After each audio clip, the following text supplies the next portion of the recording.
Sometimes we want to be super specific about who we engage with in our communities.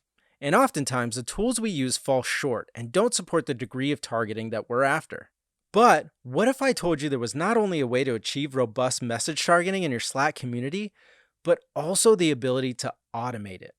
With our Message a Cohort of Users workflow, you can do exactly that. In this lesson, we'll walk through how you can leverage this workflow to help you target and message community members at scale. Let's start by configuring our trigger. In this workflow, member and organization filters are used as a trigger, whereas in other workflow lessons, you may recall them being used as conditions. But don't let this confuse you. Think of it this way. In this workflow, the conditions are the trigger. So, once the filter conditions are met, the workflow is triggered and then the action is executed. In this case, for the action, a Slack DM is sent. Okay, back to setting up our trigger.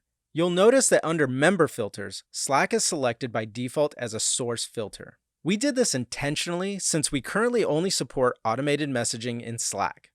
Therefore, if you were to select a source filter other than Slack, you might find yourself targeting members that are not currently members in your Slack, which means they may not receive your message. However, you may choose another source filter to pair with Slack. For example, let's say you wanted to send a customized message to members who are in your Slack community, but also interact with your brand on LinkedIn.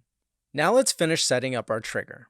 I want to target members only from our Slack community, but specifically those who are on our learning channel.